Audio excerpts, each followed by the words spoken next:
Good evening, fellow Toastmasters. One step at a time. As you know, I've done a trek to Nepal. But before I went, I had to do a few things. First, I had to get fit. Check. Then we had to get the sponsor money sorted and raised. Check. And then I had to get my head in the right space. Check. You had the stories of those three elements over the last 2 speeches that I've done. And this evening, I'd like to actually take you on that trek to Nepal. And hence, we're off. 9th of November. We are here at Heathrow Airport, all 25 of us that were to do this trek, and we're waiting and ready to go. Everything's packed, we've got our t-shirts on, and we're raising money in aid of the Herts and Essex Air Ambulance Trust. We went by many means of transport. We did planes and coaches and boats and rickshaws. And you'll be able to see a little bit more of that as we go through.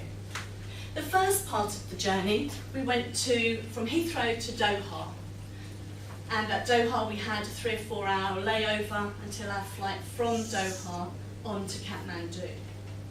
Flying into Kathmandu was really exciting. And I felt that whole bubble of excitement, but also I was a bit apprehensive. Yes, I'd known these guys well over the course of the months, we've met a few times, but I didn't actually really know any of them. And that was part of that headspace thing and putting myself out of my comfort zone that I talked about previously. So as we flew over the mountains into Kathmandu, I was excited.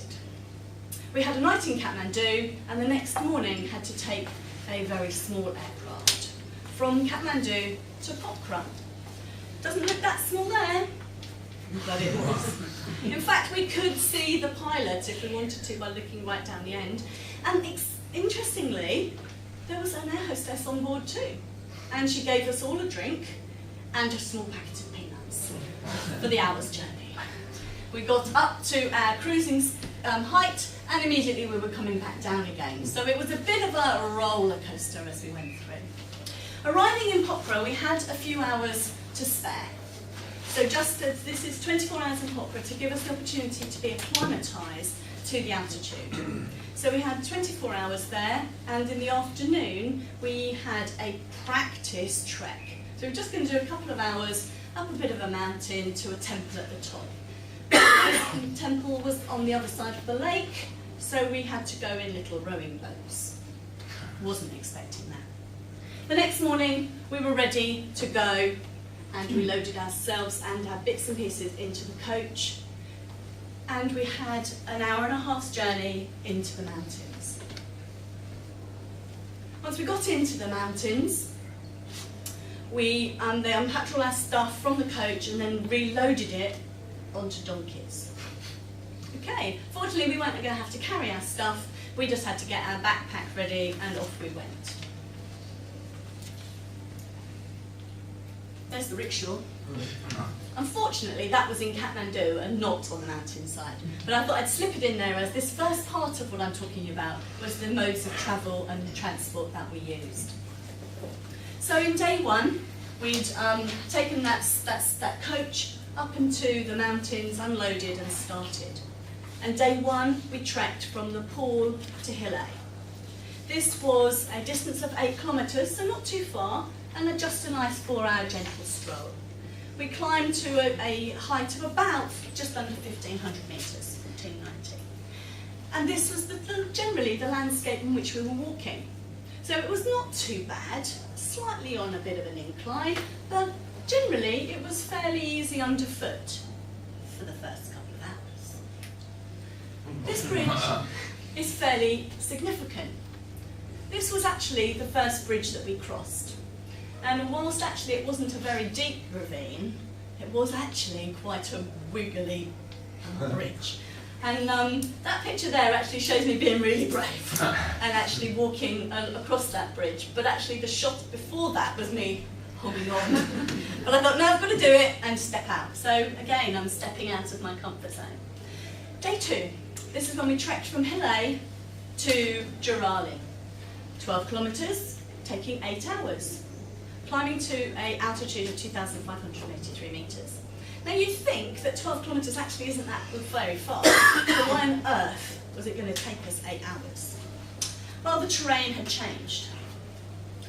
And as you can see there, we've got more bridges, but here in the distance, steps. Stone steps, which we needed to take one at a time. It wasn't all stone steps. We had rocks beneath us, and rocks to the side of us. And actually it was quite pretty. It was a bit like Fern Gully, if anybody remembers that series from back in the 80s. It was very foresty, but actually very treacherous too. As there was just drops, and actually that doesn't look as deep as it actually was, as we had to walk right by the side of this waterfall and around the back of it to get to the other side. All the time we were having to watch our feet. So it was quite difficult to think that you were going to be, you'd think you'd be able to look at everything around you, and actually you really needed to focus on what was going on. So day 3, we had a 4 AM start. This was actually quite tricky, because the day before, we had spent all of those 8 hours walking, pretty much, probably 7 out of those 8 hours up stone steps, and actually everybody was knackered. 4 AM start. We climbed Poon Hill for sunrise, and we then climbed back down to base, where we then trekked from there from Durali to Tapani. Each was a 10-hour day. We were exhausted. That's me, top of Poon Hill. Doesn't look a particularly flattering shot, but actually there's one there anyway. And this was the view that we had. It was absolutely worth getting up at 4 AM for that. We continued on, and I'm going to get down here, so I need to flick. And we went along, up more stone steps, and met people coming our way, and more stone steps. Day 4, Tapani to Gudrun, 7 kilometres in 4 hours, but at least we were going down. Still treacherous underfoot, but smoothed out sometimes too. These are authentic mules. They were carrying our backpacks, and not backpacks, our camping equipment and everything else. But the steep roads and tracks were really treacherous. Last day, Gandrik to Nepal, 15 kilometres in 6 hours downhill.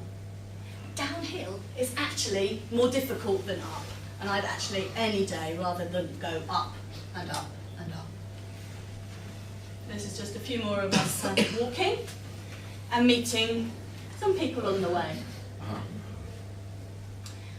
Right in the this corner, just here, is where we were walking to for lunch. So that was just half the day. And then the bridge. That bridge I started with, we'd done a circular route and we'd come back to it. And it wasn't until after we'd crossed it that I'd actually realised I'd been on it before. But actually I went across like this, because actually I'd done it. And I was so, so proud and so emotional. The stats. The team walked almost 40 miles over 5 days, taking 1.9 million steps. There's me, I slept in the tent. See, I told you I would. I'd rather have been there than the locals' houses.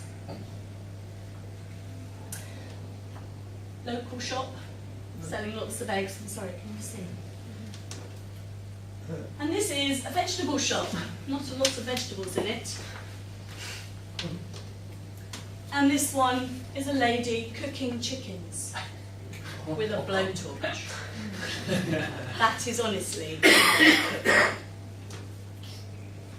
the food wasn't too bad.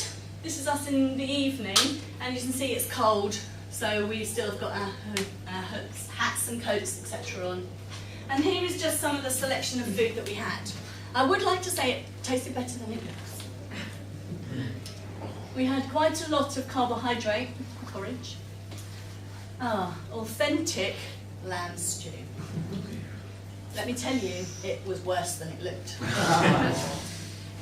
Everything from that lamb or goat was in that stew. Hence, that's what came to me, and that's what went back. Some nice green soup. I don't know what it was, but it tasted okay. And some more food. Quite nondescript, really, but it was wholesome, authentic, nourishing, and filling. I must tell you about this. What do you think's behind there? A toilet. Men and women sharing the same.